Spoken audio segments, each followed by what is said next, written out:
What's shaking? Hey, I'm Rick Jordan, and today we're going all in.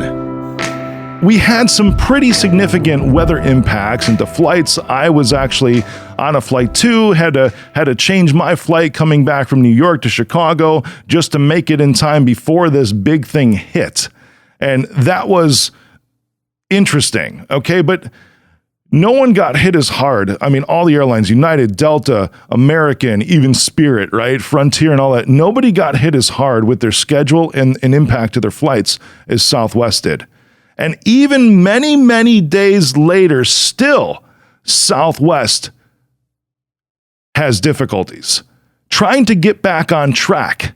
And even to the point to where the FAA has gotten involved to investigate this because they're saying it's unacceptable and they think they're violating the terms of their customer agreement. I don't know if you knew this, but when you purchase an airline ticket, you're actually purchasing a contract between you and the airline. You should read the fine print sometime. It's pretty interesting, but it's actually a contract.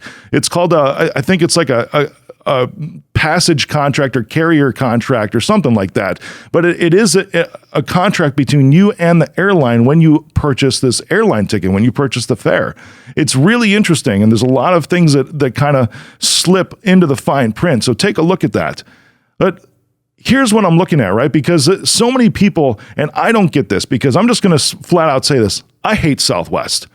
But I hate Southwest because they're not really aligned to me. I'm not their customer avatar. I'm not the one that they typically go after. You know, and there's a couple of reasons for that. I'm primarily a business traveler. That's it. Right? So what I like to do is since I spend so much time in airports and planes, I like to try to spend as little amount of time in airports and planes as possible because the less time I spend in those airports and on those planes means the more I can get things done, and it just takes a big chunk out of my life. Can't wait for that day where there's a corporate jet, okay? Because it's going to save me like a whole third of my life, I swear. So if I have to fly Southwest, I always purchase the upgrade to the A1 through 15, you know, and the only time I ever will is if it's just a timing thing. Like if there's no other flight option that makes sense for a timing thing, because timing is most important to me when it comes to flying. Timing, getting in at a specific time, getting out at a specific time. That way I can make meetings, make events, I can speak. There's just a lot of things because my schedule is so tight that timing on flights is my primary when it comes to searching for where I need to go and who I need to fly on. Now, typically it's been on United, okay? And that just kind of happened throughout the pandemic just because of they were the ones who fit the timing criteria the best at the time. Now, even with the reduced flight schedule. But now Southwest is having these huge difficulties and I don't like them. And when I saw this explosion coming for years. Okay, because everyone says that they're so customer focused. They're so focused on giving customers what they want, right? And they were the ones for real, you know, and I credit them with this. They were the ones that completely changed the industry when it came to no change fees, because they came out years ago and said, you're never going to have to pay a change fee. You can always change your flight whenever you want to, just pay the difference in fare. So then other airlines followed suit and it just made sense. Right? It really just made sense because it made it convenient and it's what customers wanted. And when customers have certain expectations, those are the things you absolutely want to deliver to them because they're human. They just make sense. They're common sense. And that one made sense to that. Now, over the course of the last 2 years, I saw this coming. No joke, because I read Wall Street Journal all the time. I consume Business Insider, all of this information I consume during my breakfast every single day. And I would encourage you to have a breakfast routine.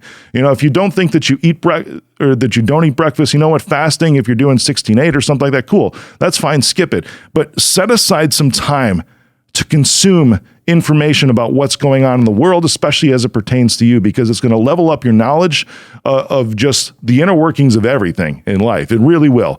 You know, and I use Apple News, I use Google News, I have it curated to my liking to find these things. But Wall Street Journal, by far, one of the best subscriptions I've ever had in my life. Because it's to me, it's for the most part unbiased and right down the middle. It just likes to report the facts. And what I saw over the last 2 years with Southwest is this perfect storm starting to brew, not this bomb cyclone. The bomb cyclone was just the catalyst to push it over the edge. But I saw this perfect storm starting to brew, while other airlines were very much concerned about the well-being of their staff, even amidst pilot shortages and crew shortages and all these other things. They would reduce their flight schedules so that they could try the best that they could to not overwork their employees. Southwest was the exact opposite. So while on the front-facing side, they were saying, hey, we're going to do all this stuff for our customers and everything, on the employee-facing side, it's like they were slave drivers. They continuously overworked their people to the point to where there was lots and lots of complaints from all of them. And that's what happened now, because they had such shortages of crew and they were overworking them. And there's actually laws that are in place from the FAA, from the federal government, that says how long pilots can fly, how long crews can man aircraft every single day. They ran into this issue because they were so tight on this, because they were overworking their people so badly that they struggled for several days after the actual event occurred. Now they're in a position where they cannot take care of their customers. All of a sudden, no longer change fees apply because it doesn't matter, right? Customers don't care about the perks of no change fees anymore. They don't care about that they get 2 bags checked for free, because that is something that Southwest does that nobody else does. They don't care about that stuff. Why? Because Southwest could not deliver the very basic function of its business, which was to get their customers from point A to point B on time. You know what? Screw on time. They couldn't even get them from point A to point B. They even canceled all flights until New Year's Eve. Canceled all flights until New Year's Eve in Southern California. We're talking LAX, we're talking San Diego, we're talking all the surrounding airports like John Wayne and Orange County, completely canceled ahead of time as they're trying to catch up. Pretty stupid. Now let's get back to why I don't like them. I hate not having a seat assigned. Again, I'm not their avatar, but that's something that matters to me. And then I started looking up comments on forums. It's like, why do people fly Southwest? Literally what I Googled, why do people fly Southwest? And things that I talked about just now came up, like they don't have any change fees. It's like, well, the entire airline industry has that right now. Thank you, Southwest, for leading the charge on that. That made sense. Like we talked about, they don't have seat assignment fees, right? Well, no kidding, because you actually don't get a seat assigned. They're spinning that in marketing as a positive. I see that as a negative, because I want a seat. Come on now. Who doesn't want a seat? Who wants to walk through the aisles and then the only thing that's left is a middle seat? You know what? So that means that I pay to get an upgraded boarding position. Or I buy their business class, right? There's a song a few years. You ever heard Alanis Morissette, right? I'm sure you have, the song Ironic. Look up the remake of that. And she talks about, isn't it ironic? It's like first class on a Southwest plane. It's really hilarious. You should watch it. I think it's with James Corden. You should watch it. It's super funny, but that's legit what it is. It's like you're paying all this money that matches the price, because they're saying they're a budget carrier. They're a low cost carrier. Their prices are the same as everybody else now. That may be the case before, but they've raised their prices and they were inconsistent about that. It's like they pulled the wool over people's eyes by all these perks that are out there. People don't want perks. They want the shit to work. They want the very basic core fundamentals of what they expect from you as a service provider to continue to be that way, period. Who cares about the perks? Who cares about all that other stuff? You know what? To get a seat assignment on another flight, I'll pay the $25 if I don't have status. I do have status because I fly so much, but I'll pay the $25 to get a seat assignment on a different flight. You know what? It's actually $25 just to get Southwest early bird check-in, and still you don't get a seat. They're just bumping you up in the cattle call. That's it. I really believe that Southwest has pulled the wool over people's eyes for so long, because when you actually get the deliverable on other flights, they've twisted this to make you think that you're getting it.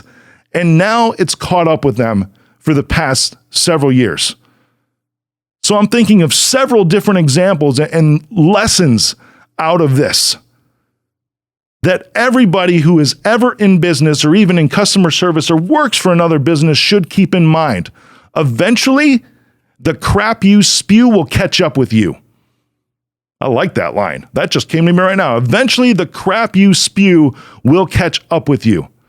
It's a lot easier to take the heat initially because people can be patient with that as long as you're straight up with them and you can show a track record of these things. But once something comes up, once somebody finds one little hole in your service delivery or in your business, they will start to dig. And then they'll find other things like exactly what I was talking about. But I saw this years ago. I'm like, and even throughout the last 2 years, when I absolutely had to fly a Southwest flight because of timing or something else, I was always reminded every single time on why I don't.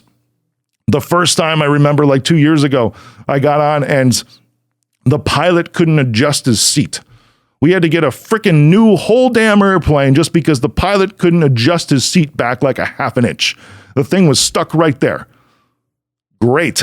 That was phenomenal for me. Okay. Another reason that I flew him, I think it was a year ago for the last time, and it reminded again, it's like the flight was 3 hours late. Couldn't even book or switch to another flight because all their flights were so freaking full. Right. And this is because of those crew shortages, because they were overworking their crew. And now this cyclone hits, this bomb cyclone, this weather pattern across the US, and their whole company is thrown into chaos. These things continuously mount up when you're not playing above the table. And now it's there. And my personal opinion is I hope that they go down because they've been doing this stuff for years and years and years, and it's stupid. They've been saying they've been doing what customers want, but at the same time, when you compare it to other airlines, and you may be right, Southwest has no baggage fees, right? You can check up to 2 bags at any time. That's great. You know what the CEO a year ago said, that we don't think that that's going to stick around forever? And that's because of fluctuating costs. It's not something that'll be there forever. If you just get like the lowest tier of status, and this is for people that fly at least just even a couple times a year, that's it. You actually can check your bags for free on other airlines, but isn't it worth getting a seat selection right then and there, which comes with your ticket, unless you're buying the stupid basic economy. Don't ever do that. That's dumb.